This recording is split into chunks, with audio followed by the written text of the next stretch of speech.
Good stuff. Good stuff. How's everyone going? I want to see some. I want to Going. see some chat going on. I want to see this chat. Some engagement. A little Yeah, bit of boys. Let's engagement. get Never going while we hurts. wait. This first topic is going to be on what is an investment? What is the purpose? But we'll jump into that. Once we get a couple more people in here, give everyone a chance to see it. I know it's going to be recorded, so everyone can go back and watch it if they miss anything. But it's better to give people a little bit of time than rush too much.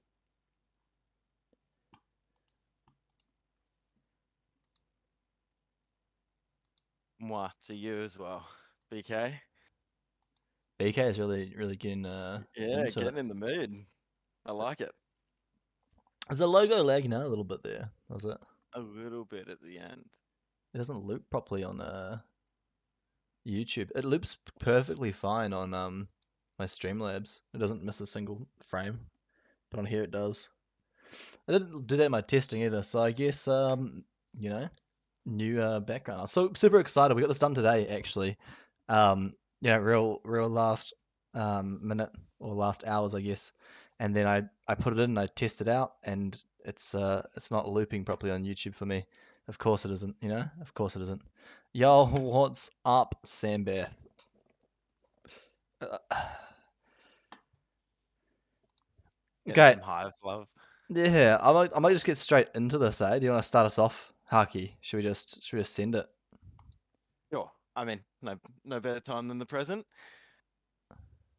So the first topic is what is an investment? What is the purpose? Um, you can look at like obviously money. How is it different to saving money? Like, what do you prefer if you want to invest your money or save your money in a bank? Essentially, I mean, you go. Yeah, okay, so there's different pros and cons to that, obviously, right? Um, when you want to invest, you have to, take on a little bit more risk than if you wanted to, say, just keep your money in the bank and let them do all the work for you. But of course, the reward is much greater. As the years go on and we have, more and more inflation, then the small percentage you usually get in a bank each year doesn't even outpace it, right? So you're pretty much losing money, right? If you think about it that way. If there's more money being printed than you earn back from saving it, right? Then you're pretty much just losing money. So then the next thing to think about is your projected gains on any of that allocated money. You want to say anything? I'll let you take it. We're Yeah, practicing sure. our So, dynamic. no, yeah. Look, there's a couple of different ways, and obviously through different investments, they offer different projected gains. They can be through APRs or APYs, and it depends what sort of investment you're looking at. Obviously, with your higher projected gains, there's obviously going to follow more risk.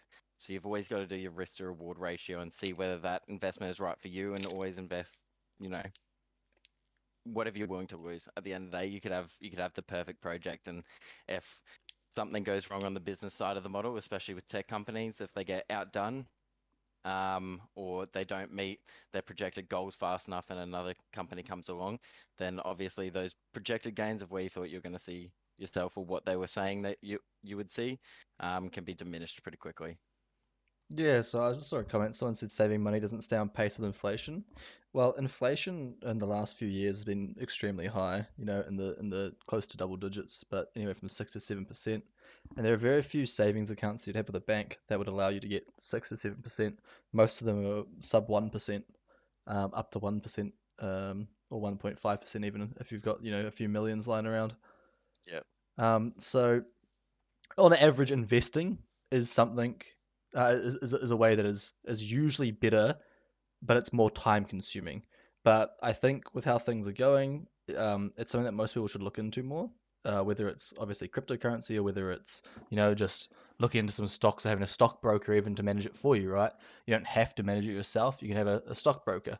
And so I'm not saying these are all things you need to do. I'm just saying that these are things people need to think about with their investing. And I'm starting here because we're going to eventually get into obviously more towards crypto and such as this progresses, but we're kind of going from the start, I guess.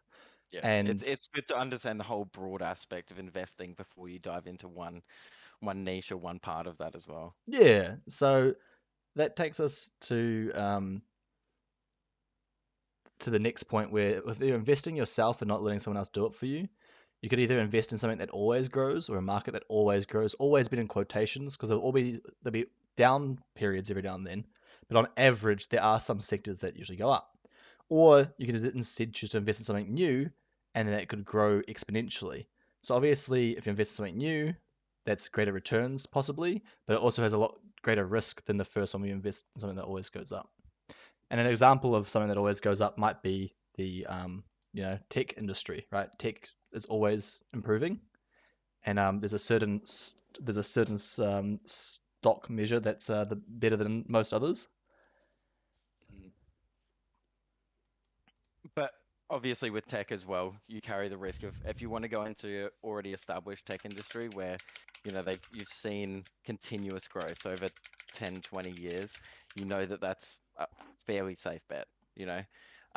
Whereas a lot of what we're going into now and what we're seeing more of is these new tech industries and these new tech businesses that are bringing about, especially in, you'll see it in cryptocurrency a lot, because ultimately all of these different node projects and stuff like that, they are all tech businesses.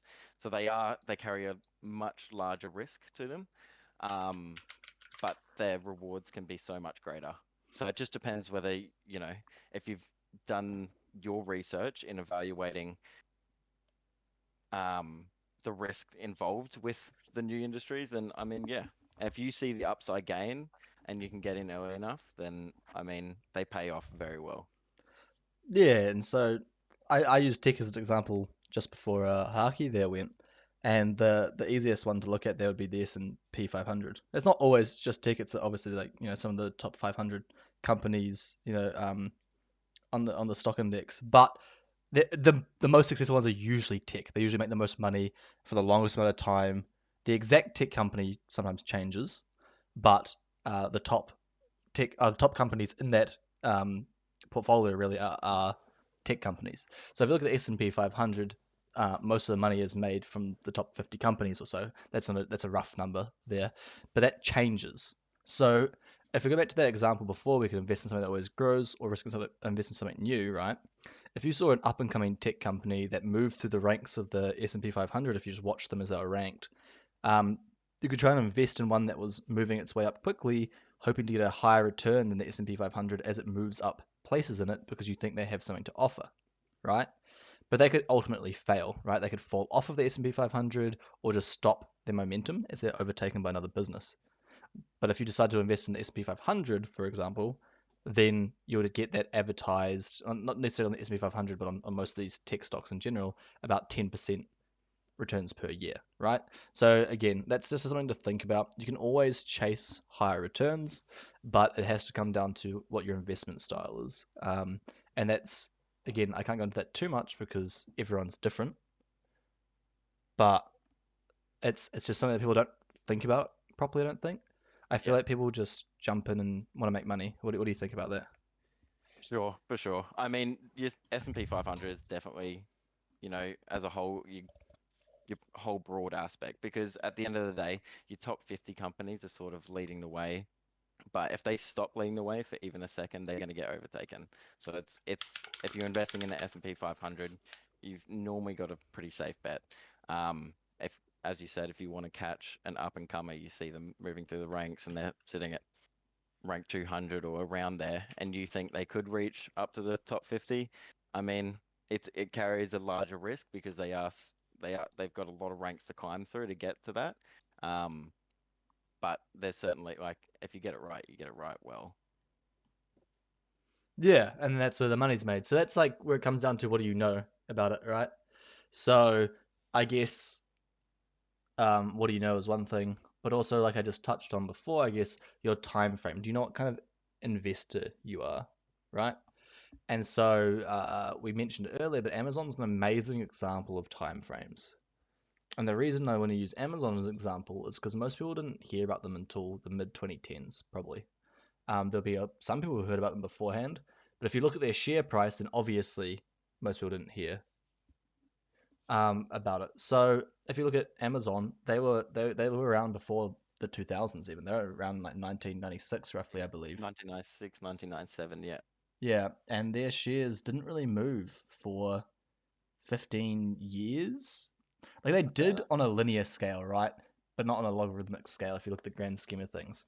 So their shares went up and down and up and down, but they made it past some very key goals and had some very key innovations that they, um, I guess they passed those goalposts, and that led to a lot of success. And if you were there for 15 years, you had really to get their stocks at a pretty decent price. If you'd found them any time in that whole time, you could have started DCAing in, whatever savings you had to put away. If you'd done your research and be like, okay, they're solving big issues, they're solving a lot of these delivery issues and making it more online. Like a lot of other delivery services didn't really focus on the online markets and stuff, and then they obviously acquired Twitch Gaming in 2014, I think, off the top of my head.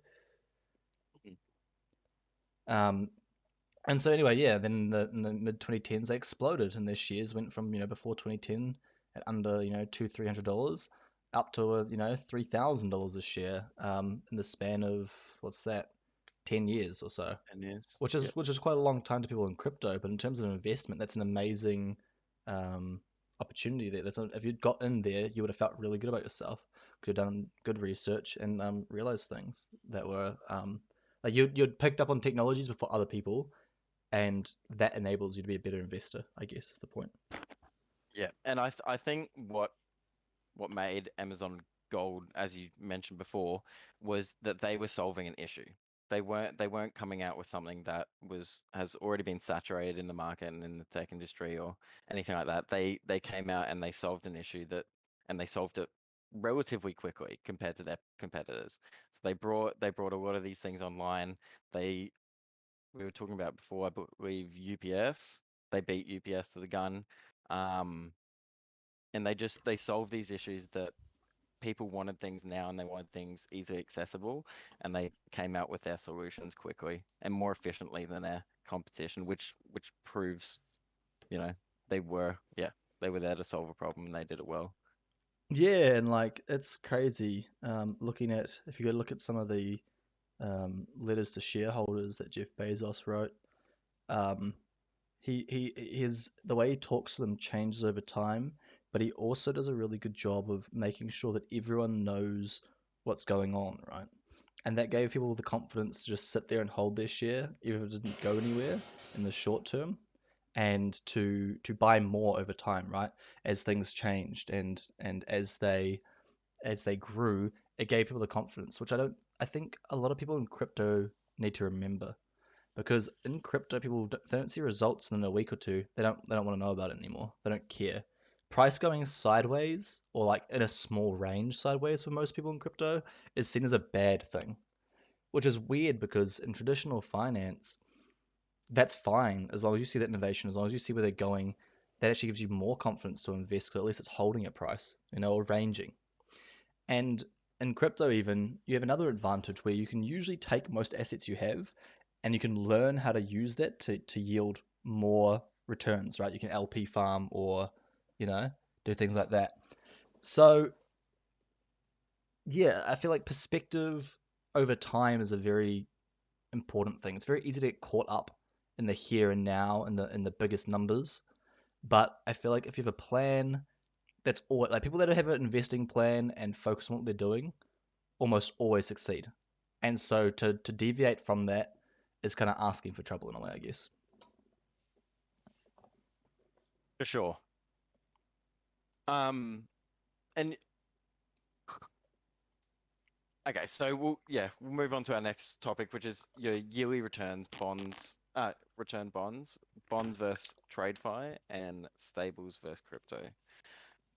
So the first thing you have to look at is what are your expected returns from these? So your government bonds average around 2 to 6%. So if you want to keep it in there and only earn 2 to 6%, that's fine. It's the Um, highest safety. I feel like we yeah, should mention it's your safety. absolutely. It is by far your safest bet. Um, but it is also your lowest return. Your large stock bonds average about 10% since 1926. Obviously they carry a medium risk because now they're quite well established, but they do still carry that medium risk because they offer that larger return.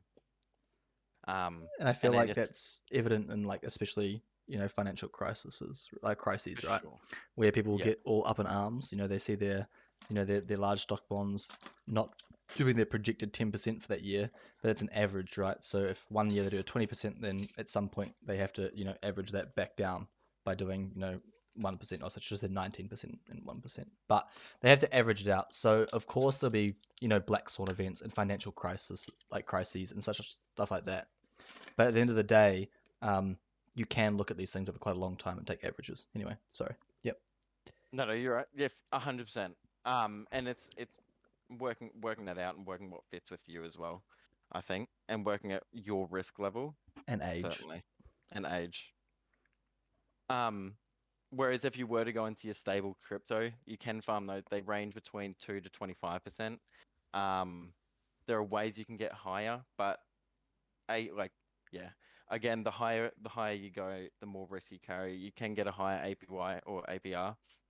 Um, Going into like your stable crypto farming, but obviously if it's a new farm or a new provider that's offering those farms, there's always going to be more risk that carries with that as well.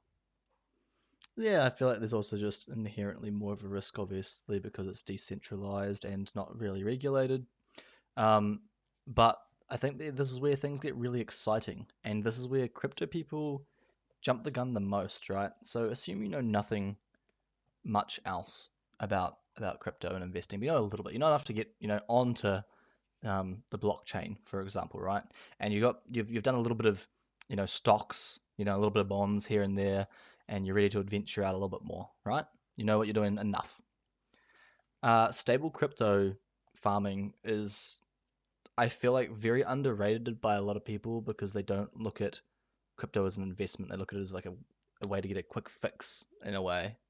Um, because there are places where you can get, say, 10 to 12% APR quite stably. So that's annual percentage return. But if you have annual percentage yield, so you can compound, and these guys let you compound once a day, for example, for your rewards, then that 10 to 12% a year actually moves up towards more like 18 to 20 something percent per year, which on pure stable US dollars does beat inflation by quite a lot. And if that's all you want and you don't care about risking it, from here to Narnia, then go for it. That's a totally perfect and reasonable thing. But I feel like in crypto, people feel like they get bullied out of it. They get like called a pussy if they don't take higher risks. For sure. It's become a very, I think now and recently, it's become a very like a degen market, where if you aren't taking these degen risks, you are considered a pussy, essentially. But there's nothing wrong if you do want to if you want to go into and you find that farming these stable coins is for you, then stick with it. If that's what you're good at, if that's what you know and like, then there's nothing wrong with that as well. Um, at times, 80%, 80 to 100% APY is doable. It requires a lot more effort because you've got to be alternating between these farms and knowing when they launch and being able to jump in before everyone else. Um, do you want to touch on that? Yeah, I can touch on that. So there's a lot of places that want to pool liquidity in DeFi and decentralized finance on the blockchain. And when they want to pool liquidity quickly, they usually give you quite lucrative rewards for a short amount of time just to really catch people in as people are going around. And so most people look at them and they find very high percentage returns. This is where they show APY values instead of APR because these are where you get your, ohm forks and such from. There's really high APY values, there's 100,000%, so there's billion percent, so there's 1 quadrillion, quadrillion percent. I'm making up numbers here, but that's where those crazy numbers come from, and there are some people out there that chase those numbers. But if you look at the same farms, they almost always offer either a blue chip token and a stable coin. So say, Ethereum USDC or BNB USDC or Phantom USDC, or just straight stable coin. So USDC, BUSDC, USD, sorry. And you can usually farm those on these pools when they launch at about 200%, give or take, AP are. So APY, it's obviously a bit higher, and they usually only last for a couple of days. But if you can find these, because these projects pop up all the time, they just want your liquidity. That's all they want. Just gimme, gimme, gimme. Um, you can actually take your stable coins around and plop them in these protocols. And if you can find, one or two a week, then that actually bumps up your average return by quite a lot. Obviously, these are the riskiest. This is the riskiest way to play your game. These guys could, have issues in the contract, could be exploits. If you're not a blockchain expert, these things probably are not something you should be looking at. But I'm just saying that depending on your knowledge level and depending on how much money you have, and all these other factors, there are so many options. I feel like people will just choose one. They just see the most talked about or the most hyped, and they pick it and they stick to it. And they often lose a lot of money. And you have to realize that you're probably at a different place in your investment, journey. It is a journey. You learn shit every day, especially in crypto because it moves so fast. And so you can't just latch on to one idea and stick to it. You gotta custom build it for yourself and your portfolio, right? Sure. And I think on top of obviously your pools and your farming, I think another thing to touch on outside of stable coins is your coin appreciation. So we all see you might have a crazy APY, but if you're in a project where you see the project has value, and this comes back down to your investment and how much research you've done into your investment and how much you believe in it. If you get in at a reasonable price, on top of your APY, you've obviously got your coin appreciation on top of that as well. So I mean, we had a great example um, a week or two ago with Two Shares, didn't we? Where we saw a whole bunch of blood in the market, and Two Shares dropped down to about $700, and then Took a risk. we took a risk ultimately. You were already in Two Shares. I jumped in at that time as well. But ultimately, we took a risk because we believed in the project. We've seen what they're working on. We've read their documentation. We see that they're solving issues in the space that need to be solved. And we took a risk at that price. And from there, we've seen not only great returns, but great appreciation of the coin going up as well. Yeah, so I guess touching on that is opportunity. I feel like it's coin appreciation, but opportunity. So if there's an amazing coin, right? If there's an amazing crypto, especially, or amazing stock even, right? It works with stocks too. If if it's just going up and up and up, it'll usually have some correction. Some things just pretty much go parabolic forever. Like in reality, if you do look at the stock market, it does just go up forever since we started measuring it. But in terms of entrance opportunity, there's always an entrance opportunity. Whether that's in a day's time or in 10 years' time, but there's almost always an entrance opportunity, and finding them on really good projects that are either just having a hard time because the general market conditions are bad, or because something like some bad news came out about them, but it wasn't actually like justified. Like in this case, the reason we got into this other project we were talking about at a good price was because they were being called out by someone really rich that called them a rug, right? And he said, "I'm going to take you guys down. I'm suing you. You're a rug." And so everyone started selling their tokens. So like selling them off, selling them off, selling them off. And I looked at that and I went, that's not rational. It doesn't make any sense. He can't sue them. They're not even in the same country. It's not like a country bound thing, It's impossible to sue them. Secondly, there's nothing to sue them on. His points weren't making sense. And the third option that was calling them a rug also didn't make sense because they were still making money and all the money was there. So I looked at that as an opportunity to be, holy damn, we just dropped in an hour like 60%, 80%. Yep. In my mind, I was just like, this is, I could be wrong. Maybe he does follow through and I can't know everything. But in my mind, I looked at him and I think people are just scared and selling their token because they're scared. And so I decided that was the time to buy it, right? And that's obviously very risky, but that's where, with a little bit of money, some calculated risks can help you out, right? You don't need to go chase high APYs everywhere or shit coins here and there. You can find a good project, bad news comes out about it that you don't think is justified in your mind, and then you can take advantage of that. Absolutely. and And that's as you underrated. Yep. as you said, it's evaluating the risks to you.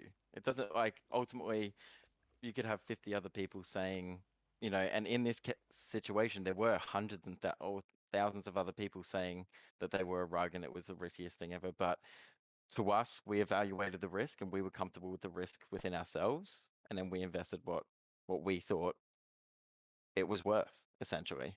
And for us, it paid off. But as long as you've done your research and you've evaluated the risk level that you're happy to take, and it's a calculated risk, then I think, stick by your guns. Yeah, definitely stick by your guns. Uh, just because, yeah, I think it's important to remember that if you have a really good idea, or not a really good idea, but a really good understanding of something, and you believe in it, and you've done your research, and whatever, then there's no reason to see someone else say something negative about it and instantly take that as fact.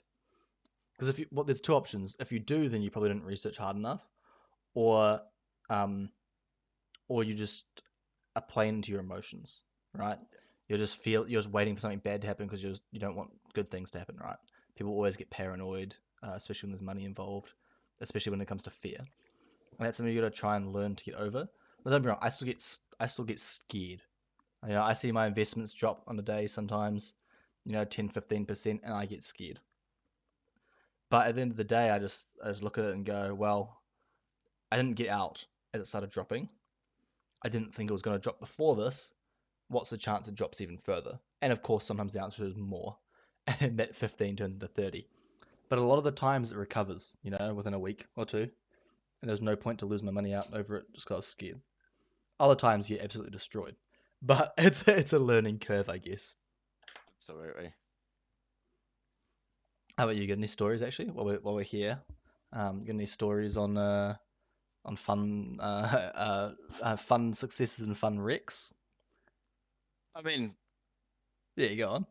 uh, my look, just like everyone else, I suppose the first time you face a bear market, that's the biggest fear you're gonna face.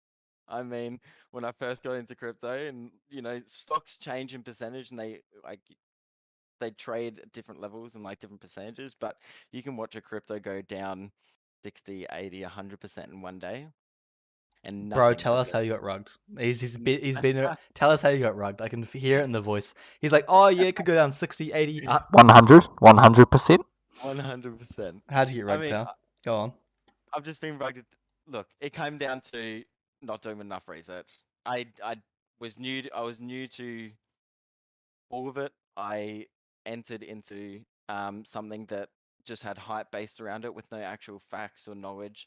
People like even the people I was watching that were supporting the product, they didn't have any backing or answers to the big questions that were being asked, and I simply entered because of hype. And I watched, and like a lot of people, I've watched a couple of big investments go down the shitter almost immediately. So, the people who are benefiting off a lot of these rugs are the people who get in on day one, essentially, on these high return on investment rugs. They get in day one, it lasts for about a month, and then the people like myself who got in late don't get shit. So, I mean, and that, like, at the end of the day, that it created a level of understanding and learning for me. It was a massive learning curve, but it was a level of learning that I needed to experience where I'm not like, it's fine to watch the hype and watch the train and watch what people are following and looking at. But ultimately, it comes down to what's your calculated risk? Are you aping in because someone's told you to, and you're going to get emotional about your investment, or are you aping in because you're fairly confident on this investment? You like the project, you've done your background, the money that you're investing. If it does go down a drain, you're not going to become an emotional trader, because we all know emotional traders are the ones who lose the most. Yeah, of course, of course. Well, now that you've shared that, I'll go on. So I actually got into crypto and I had no money, right? And I was looking for a job. And my friend said to me, he's like, "Well, I do trading, right? I do some trading. So I'll give you, $1,000, and you trade with me and you learn, and I'm sure you'll be able to get this. You'll be able to get it. You're gonna make some money, and you'll be on your way to being a millionaire, pretty much, right?" And I was like, "Fuck, hell yeah, man! That sounds amazing. I would love to learn how to do that." And so he gives me $1,000, and in the first week, just nail it, absolutely nail it. I went to like, okay, not much, but again, it was my first ever week even looking at it. I went to like 1,600, and I'm like, I am the man, I just made $600 this week, I just killed it first week. Next week, $1,000, easy, easiest money I've ever made in my life. And so I started getting cockier and like putting bigger trades in and putting like larger leverage in and just being real cocky, right? 'Cause my friend would lose some money and I was just like, hell yes, baby. I just keep winning straight in the bank account. And so anyway, I should, I'd been over a week and I'd never closed a position and lost. I'd won like every single one, even if it was in a couple dollars, right? And so I was super cocky at this point, and I I had a huge leverage. Um, Fuck, I can't remember what it was on. Something anyway, and I watched it go down. I've leveraged a shit out of it, and my trading account must have been about like 1,800 to 2,000 at this time. I watch it go down. It's like -200. I'm like, it's okay. -500. I'm like, we'll bounce back. Here's the stop loss. I know what I'm doing. -800, and then I'm like, there's no way it goes lower than this. And then a liquidation cascade occurred, and I got liquidated by like 0.1% or something. It was like a cent or something like that. And my heart just sunk.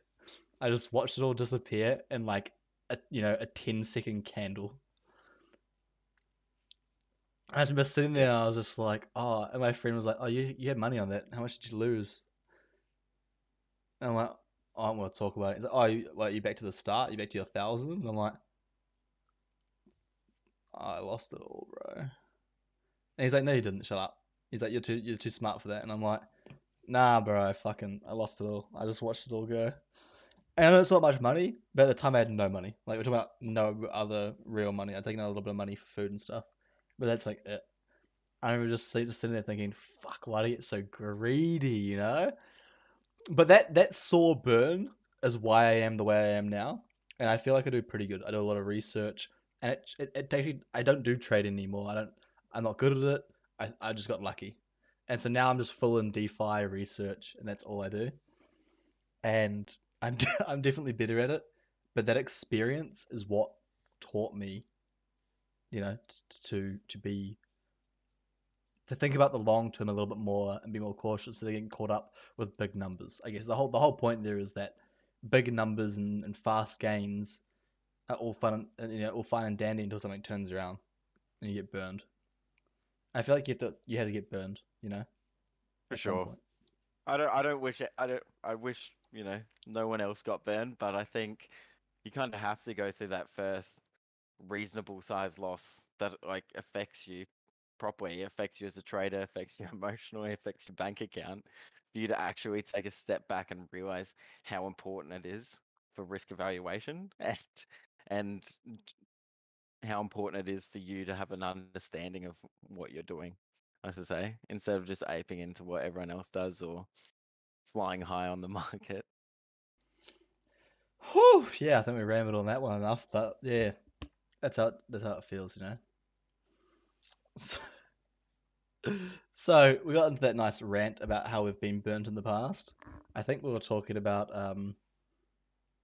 we're talking about coin appreciation, I believe, and how coin appreciation is as important as staking rewards and APRs and yields and such, especially when you can combine the two of them. For And sure. I guess that kind of leads us into what we kind of touched on, and that's again,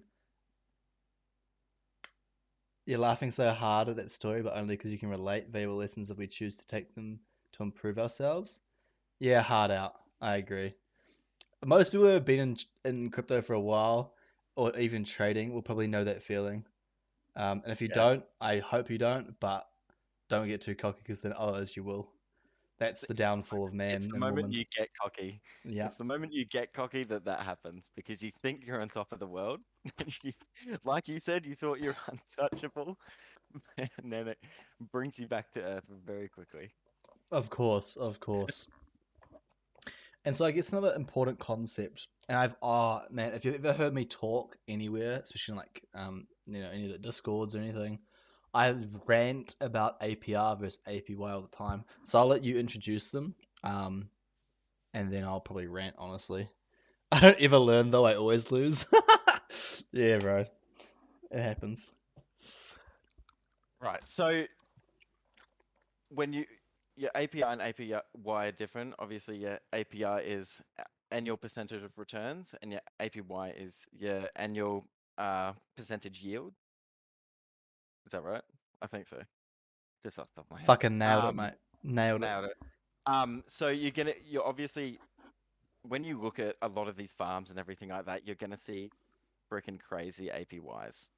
Like as you were saying before, you'll see APYs that are like 1,000,000,000%. Um, Obviously there's a lot more risk that carries with those. Um, because it's you just got to find out why is it you'll see a high APR or APY on a lot of things when they are new because they're trying to get liquidity into the pools to sustain themselves. But if it's something that's been around for a while, I'd be questioning it personally. Yeah, so You're right. I view it a little differently. Um, the importance of your annual percentage return versus your annual percentage yield is definitely the sustainability of it for the long term, and that's just because of it's just a feature of how compounding works, right? Compounding is one of those things where it's like, wow, this is boring, nothing's happening, and all of a sudden you're like, holy damn, when did I get so much money? And the reason is if you have your annual percentage return, that's assuming you get the set given rate of return each year, right? Once a year, you get it, and you can't reinvest it. I guess is the point. But the yield, the APY, means that every time there is a payout, you have the opportunity to reinvest it. And if you do reinvest it every time a payout is given, then you get an APY, and that number is much larger, especially if the amount it's paid out is often, right? So you have $100 and you get paid out a dollar, 1%. Then the next day you have $101 and you get paid out $1.10, and so on and so forth. $1.11 the next day, and then dollar, 12 point something or whatever it is, and that stacks up. Every day you get a little bit more and a little bit more and a little bit more. Um, and by the end of the year, if your APR was only 300, I'd say only, so this is huge, 365%, 1% a day, your APY, if it's given to you daily, will be somewhere in the thousands, 2000% return. I don't know the exact number off the top of my head, but it's an important thing to think about. And so that number was huge, right? 365% is huge, and 1,000 or 2,000% is huge, but it works on lower amounts, and that's why the stablecoin example earlier was so useful. That 12 to 15% APR in stables, maybe 20+% APY, depending on how often they pay you and if you reinvest that money. And that's why I harped on so much earlier in this podcast about your time frame. If you can look at that time frame and think about compounding, you don't even know how to do the math. You can find a calculator and plug in all the numbers yourself. Do all the math for you. You don't need to be good at math. You'll see that if your time frame is an APY, so compound every day, in a good project at a lower percentage per day versus an APR that you could compound, but the token price or something, constantly goes down because it's emitted all the time, then even though the one with the big number in the short term looks better, the one that you is sustainable and you can compound over a long time will probably return you more money. Unless, of course, you're the first to get there, because obviously a lot of these things reward the first person there. And I guess the way to think about it is if investing rewards the first person there or the first people there, then high emissions make that much, much shorter of a time frame. You know, instead of being the first person there with the Amazon example, where you could be there for, the 10, 15 years. If the returns are huge, multiple percent per day, then you usually have to be there in the first day, day or days to be able to be someone that profits a good amount. Otherwise, everyone else is the loser. You all almost lose unless you can buy the coin in a good spot. That's also why Yeah, and banks suck. it, because it comes down to your compounding frequency. And when you're looking at your as you were saying, your APY, if you as long as you're compounding and depending on that compounding frequency, you can utilize your APY and ultimately boost it from that original 365 if you had a $100 investment. If you're compounding once a day, 4 times a day, I know like some of our investments we compound 4 times a day, some of them, um, because that's how you maximize that yield. Yeah, and I think that brings to the next point that okay, so some people finally figure out compounding is the best. Compounding is fucking amazing, right? And they want to do it all the time. You want to click the button all the time. I want to click compound. I'm increasing my money every hour or something.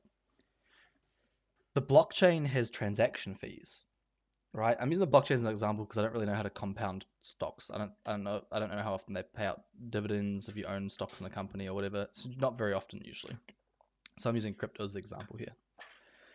It pays out usually all the time. You can usually watch your rewards accumulate live as long as the amount you've deposited is over a threshold. But it's not always smart to compound more often, which may seem counterintuitive because we just told you the power of compounding. But the reason behind it is because of the transaction fees. And so on platforms like Binance, Polygon, Phantom, Solana, you may not have Avalanche. Don't hurt me, Avalanche people. I remembered. Um, you can compound quite often because the fees are low. But there is actually a frequency where the compounding would not be beneficial due to those fees, even if they're low. And so that's where a really good compound calculator or just understanding the math is kind of important because then you can find that sweet spot to do with how much money you have.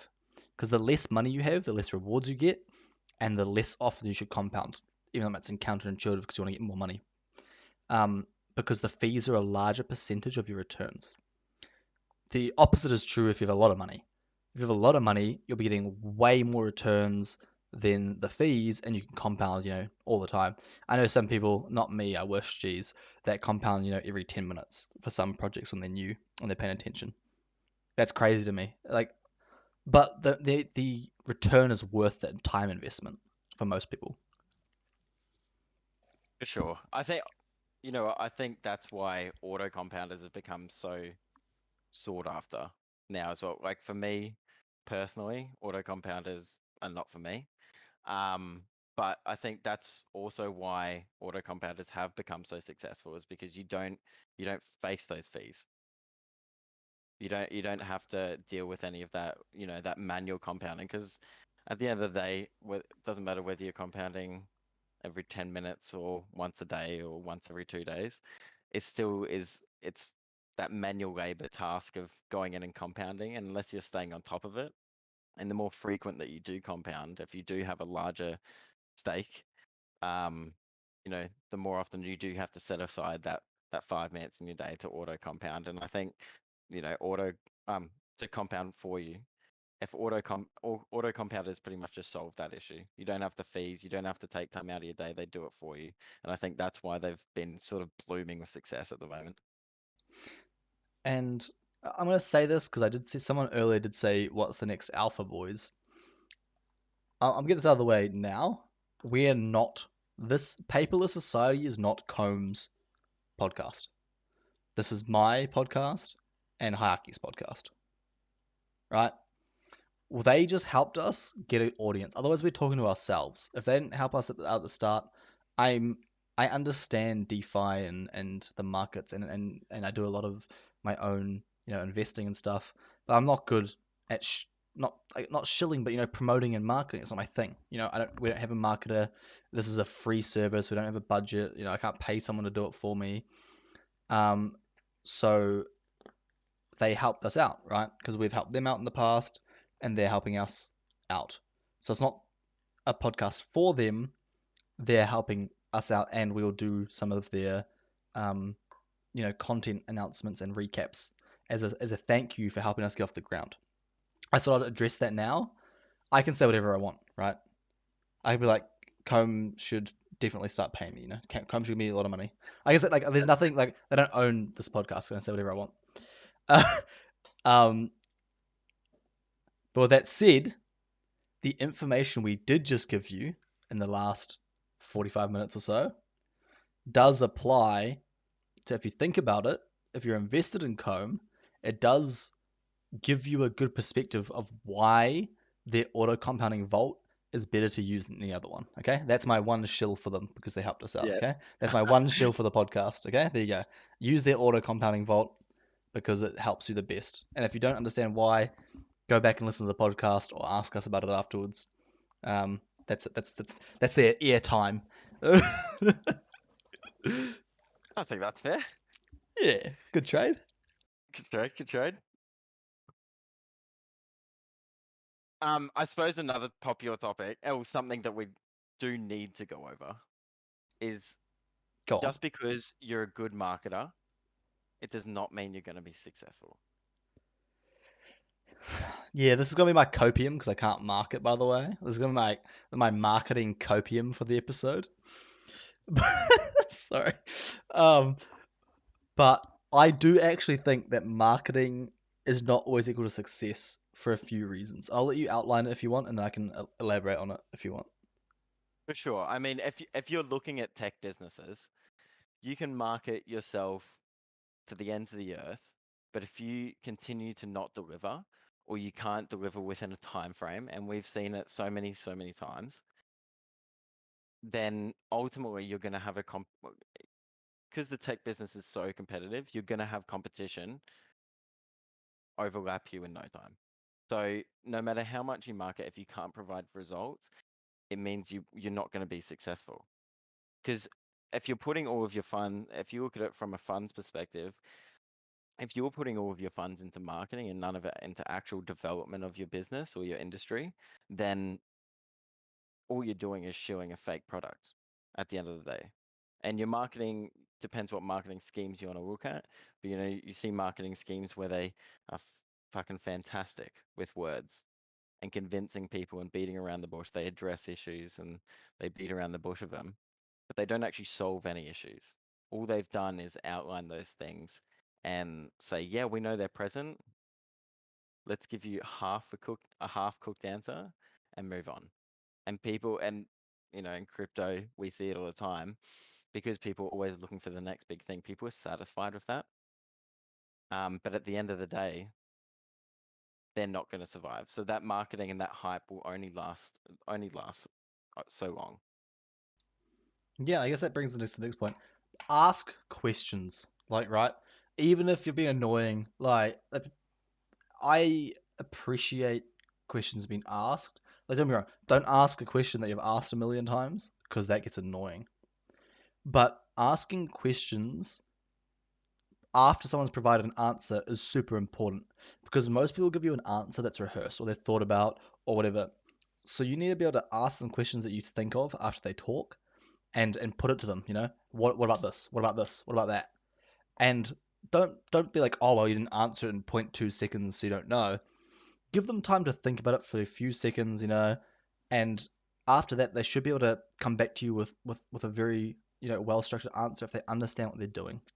If they can't or they don't answer your question, they beat around the bush and they avoid it, then you can pretty much write that off as they have no idea. They're just trying to say something to make me happy, but they don't actually know, right? Yeah. And again, there's obviously sometimes they may know and they can't say anything yet, which is different, but sometimes they'll just outright avoid it. which is the same as not knowing. Um, and so I guess with that tech example, like I said, I'm going to go back to this because it's a theme for tech for this podcast. Amazon took a long time to go parabolic, but once they did, oh boy, you feel like you missed out. You look at it now, if you look at the 20-year graph, you're like, oh wow, I I missed it. I missed the boat. But you had plenty of time because tech often does that. It does grow very quickly, but very, very good tech that lasts a long time often does the work first, gets equity, builds up their shares and such, and their I keep saying their treasury because of crypto, but their funds, and investments, and then eventually they just can move so much faster. They're like a freight train, all the puzzle pieces line up and they push them all into place at the same time, and that's much more important than marketing before they have anything. If a product's marketing and marketing and marketing and hyping and marketing and they have nothing yet, like, what is the hype for? Yes, it's exciting. Yes, it's cool. Yes, you don't want to miss it, but that's the point. They want you to feel like you can't miss it. And they miss what though? Well, what do you feel like you're missing? They're creating a sense of FOMO when there's not even any price action or any development. They're just saying a bunch of things without doing anything. And that feeling of fear of missing out of all the cool things they said isn't always good. Sometimes it is, but it is a trap a lot of the time. And I think fashion is a good example of that. Fashion creates this whole culture, right? Where you need to be in with the fashion, you need to be in with the trends. But the next season, if you wear something from last season in fashion, cringe. You'll cringe. Ooh, get away from me. They destroy their own business by continuously moving hype towards a new product. And so all their previous products are shit. They don't build on them at all. They don't exist. They just continue this marketing hype and this train, this mentality of following the train, and that's it. That's all it is. And of course, there's other points to fashion, art, and stuff, and obviously that's a very simplified version of it. But it's kind of true. It kind of shows a good. I think it's a good example for the differences between marketing and actual products. Sure. And look, the reason they do that is because, with fashion's a good example. It's because we've been structured in a way that we don't want to wear the same thing for a set amount of time because the trends change so often. They've built that into us. Therefore, our hype no longer lasts for a long time, which means you do need a season changeover or you do need something new to satisfy that hype and keep that hype and that momentum going for them. So they, as you said, they just destroy their own product and essentially come out with a revised version and call it the new season look.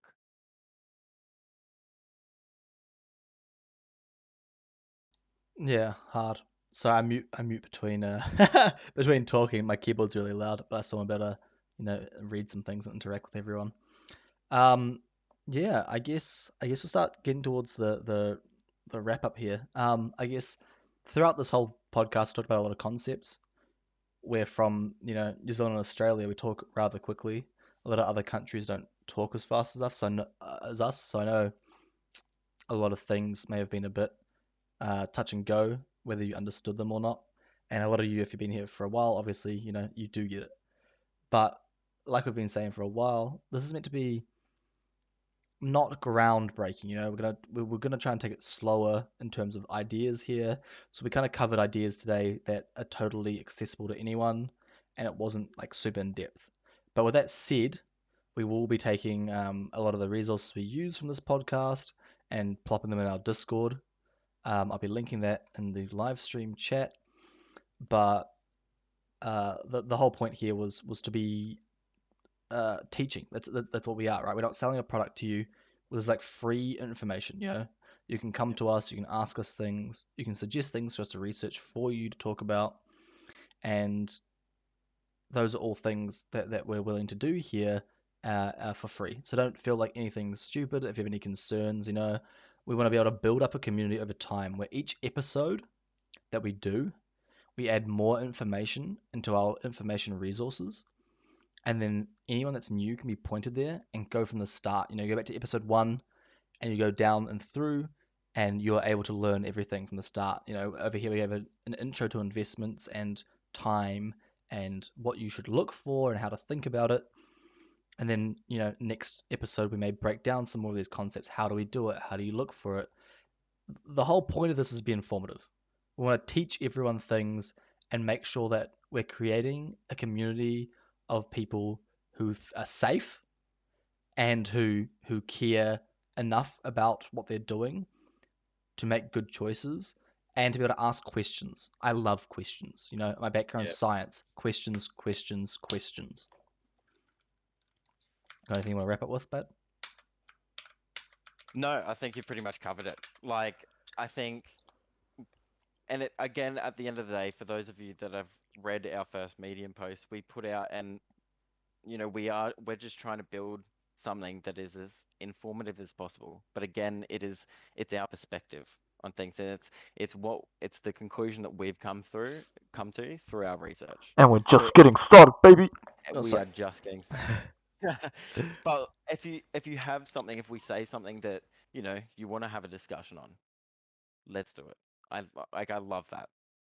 If you've got a counter argument to something that we might say, and you've got facts behind that, then let us know.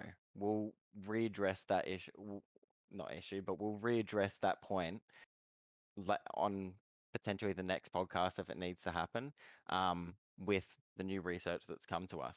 So, I mean, nothing we say is gospel. And Just say it there. don't think we don't have surprises as well. Like, again, we have our goals, what we're doing, but like we've been in the DeFi space. We do know how to innovate, and even though a lot of people don't like that we're taking this perspective from a very calm and, you know, we're not hyping it up, we're not out here like, guys, if you don't tune into this next episode, you're not gonna make $1 million this year. Guys, if you come watch us, you're going to make $1 million. Okay? Like we could do that, but again, I'm against that. That's bullshit. I don't know what you're doing. I don't control you. I'm not coming into your house and being like, you better invest. You better invest, pal. You know. So we're not gonna do that. But with that said, we definitely have a few surprises planned. Okay. There's definitely some things, you know, that we've got up our sleeve. You know, we do know some things, We've got some and stuff, shit we're and working on. if That is, you can't see it, but I'm patting my fingers together. You know, like I've got a cat. I got the cat, and I got a glass eye. I think on that note. Okay. Oh yeah. On that note, in the in the chat there's our Discord link, and we'll see you all next week. I may have a solo mission on Wednesday for the Americans. Of course, they're not here to hear that, but they're all asleep. But I will be pulling out an extra episode for the time zones that don't get to tune in live. But luckily, we do have YouTube to host our recorded uh, episodes. So thank you all for being here. I love you guys so much, and any support is great support. Awesome. Thank you very much. We appreciate it.